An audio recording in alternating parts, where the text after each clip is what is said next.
Hello, this is H.G. Bailey, and welcome back to Let's Play Parasite Eve!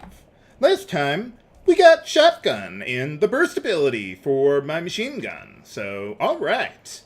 So let's start putting those to use. Maybe I'll actually be able to demonstrate the raw power of burst this time around. But first things first, let's actually get some treasure that I didn't get last time there. Something I was thinking about as I was walking down to the sewers here. The music in Chinatown, is it just me, or does it kind of sound like the Terminator 2 theme? Where it's like, da-dun, da-dun, da-dun, like that. Or maybe it's just the rhythm, I don't know. But anyway, okay, so we get offense +1, use that. When I was practicing earlier today, I actually got range +1 instead. But, well, offense would be better. We're never going to get enough range stat boosts for it to actually matter. We're not going to be able to turn machine guns into rifles. Okay, let's use Cure Darkness. Nice. Well, at least I managed to avoid that one. Okay, get all nice in a row there.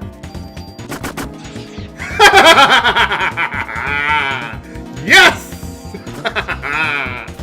Oh man, burst is just so amazing. Woo! Oh, no, well, whatever. I can dump them later. I didn't mean to take all those Cure Darkness potions because they clutter up my inventory and I'm not going to need that many of them.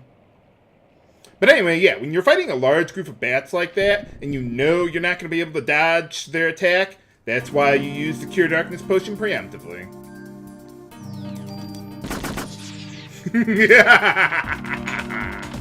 Oh man. Not Cure Darkness. Burst is also really good against bosses that have like multiple parts, like the Cerberus or that first boss, the alligator there. So yeah, it's just obscene. The nice thing about that, especially with bosses, is that, well, you can't just tear your arm off and throw it on the other side of the room so burst won't hit it. No, you can't do it. It's not like 3 separate enemies, even though they're considered separate targets. But up here, we get one of the rarest items in the game, if I can ever get to it. The Super Tool! It's actually one of 2 Super Tools in the main storyline that you are guaranteed to get. I mean, there's some other chests where it's like an ultra rare drop instead of a regular tool, but that's one of the ones that's guaranteed, and I'm going to save that for later. So yeah, there's only 2 of them, so make sure you use them wisely. One of the things that I plan on using it for is actually for moving the first strike ability from my current machine gun to my next machine gun. Because there's only one first strike in the weapon in the main storyline. So I'm going to be moving that. Nice thing about the Super Tool is it works, for those who missed the previous episodes, it works like the regular tools. Except it doesn't destroy the original weapon. So it can be used to move an ability, and then you can move the stats over, let's say, with a regular tool. So that way you can get both of them before ditching the old weapon, that is. Another thing you could do with it is... Well, actually, there's something coming up here. I'll show you in a minute. Not yet, but one thing you could do with a another thing you could do with a super tool is, let's say you find a really powerful weapon or armor, or like machine guns. That's a good example because they have that random shot ability. But what if you don't have burst to put on it? Well, you could use a super tool and remove the random shot without destroying the weapon to begin with. So let's see, down here is another good example. The Ceramic Protector. See, it has HP max up. That increases your max HP by 15%, but it has attack down on it. So if you wanted to, you can move the attack down to some other piece of armor that you don't care about, and then you just keep the HP max. But me personally, I'm going to save the super tool for something else there.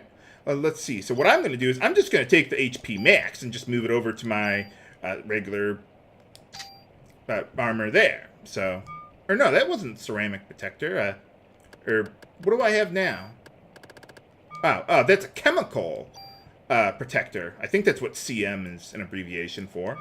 CR is ceramic. CM is chemical. At least that's what I heard.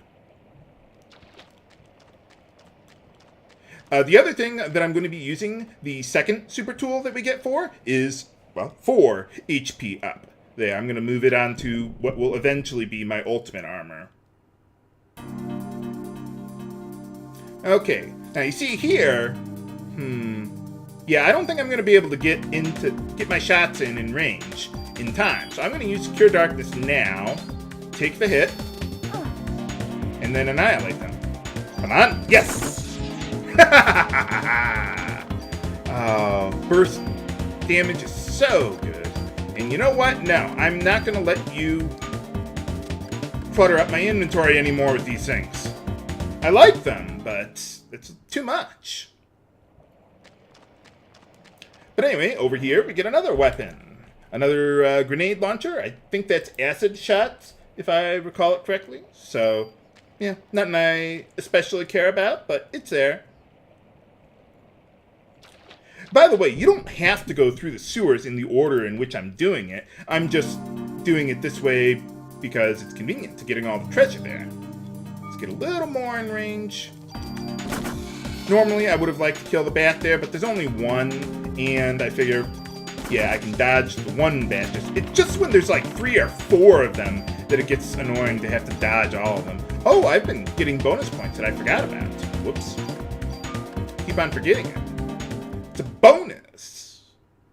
But yeah, the way the sewers are laid out, there's 2 rows and 5 columns of areas that you can go through. And it's just one big grid-like pattern. So you don't have to go through it in a specific order like I'm doing it. I'm just doing it in this order just to get all the treasure that's around there in, well, what I think is probably the most efficient way of getting through the sewers.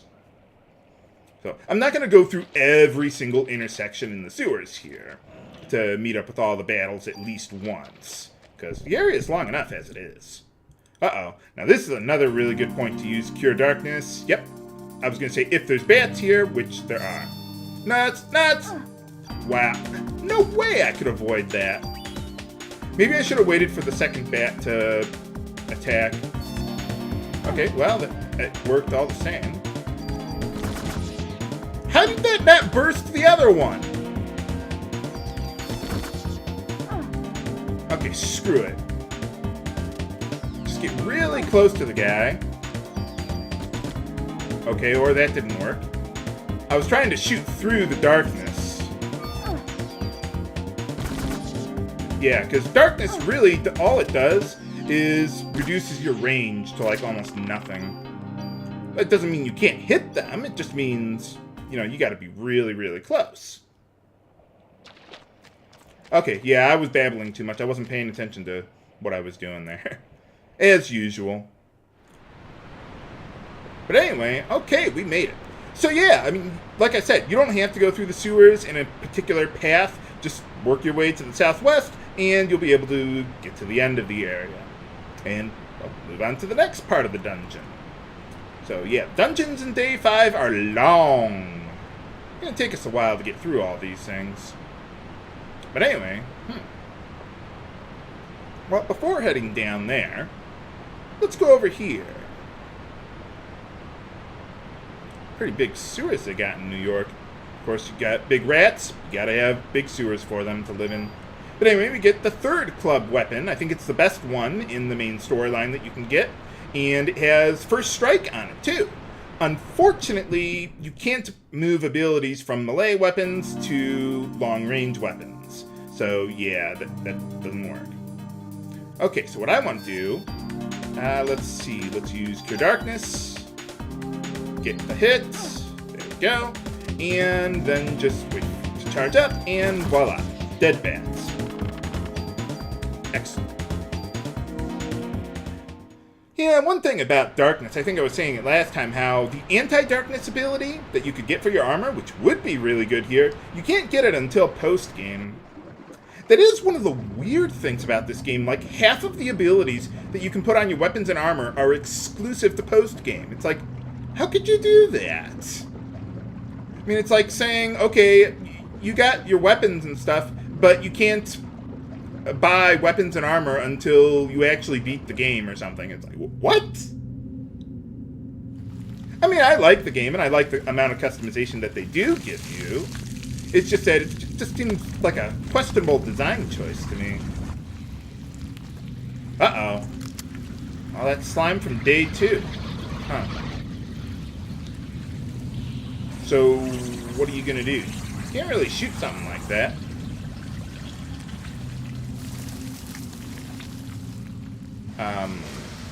Okay, what was the point of all that? Eve? You're not gonna tell us, are you? What do you mean it infects the whole city? Everyone's evacuated. I have no idea what Aya is talking about, and I've beaten the game before. Many times before. So, yeah, I don't know what she's going on about, but anyway. Okay, so we got all that stuff. Let's see, I do want to heal. Let's see. Yeah, that ought to be good. Oh, and I also want to equip the Club 3 there. Awesome. And where is that? Ah, there it is. Yeah, I want to unload that. I want the Club 3 for, well, some enemies we're going to meet up with down here.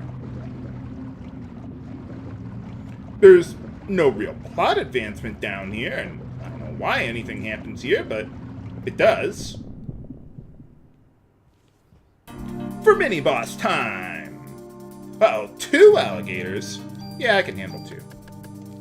But anyway, let's use haste there, get real close, and try to steal from them. Steal the junk from their trunk, literally. Unfortunately, I do seem to get my turn before I actually finish attacking with the club because it's so damn slow. Let's see. Now, these guys are actually... well, they have some of the same attacks as the alligator boss from day 1. But there's only like one part to shoot. So, and besides, most of their attacks aren't the same. Ow. So yeah, once you're done stealing from these guys, shoot them a few times, voila. Unfortunately, with Burst, in order for it to actually work, both enemies, or however many enemies that you would be able to hit with Burst, even if they're within the 45-degree angle cone in front of you, they still have to be in range of you. So that can make it difficult, especially with these guys, to try and hit both of them with a single round of burst attacks. So, oh well. But we did get some range from them. Awesome. You could also get critical evade boosts from them, but I didn't. I prefer the range. I like being able to nuke my enemies from the other side of the screen. I should play more Disgaea games. But anyway, yeah, that's all there's down there. Just steal some junk from them and a tool. And yeah, that's it.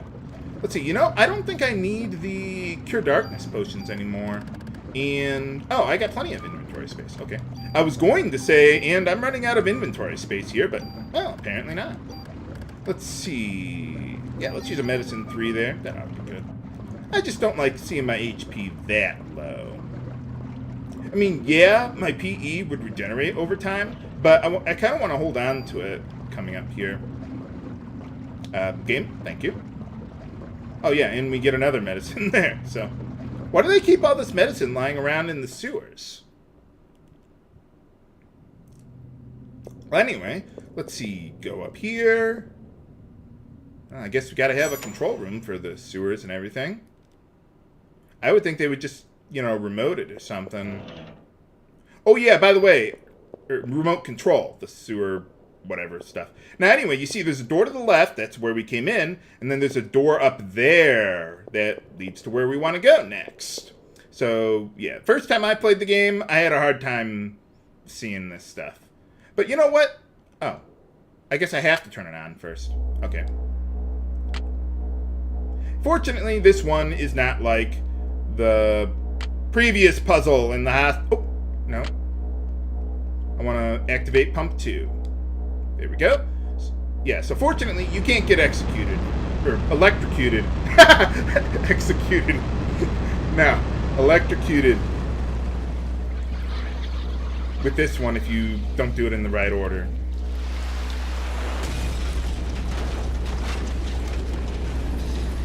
But yeah, so you do all that, and you pump out all the slime there. Hooray! I'm not sure why this actually matters, but it's there. There's another phone in the sewers for some reason to the right there, but oh well. But anyway, yeah, I don't really care about that. I'm just gonna keep on going. But yeah, in order to get through here, once you've turned on the pumps there, then you get rid of the slime. You got to turn off the pumps in order to get through here. Otherwise, the water's moving too fast, and, well, you won't be able to go through. I forget. Is there an invisible plot wall saying, hey, you might want to go back and turn on the pumps to keep the slime from doing something, evil things? I don't know. But anyway, okay, so we go over here.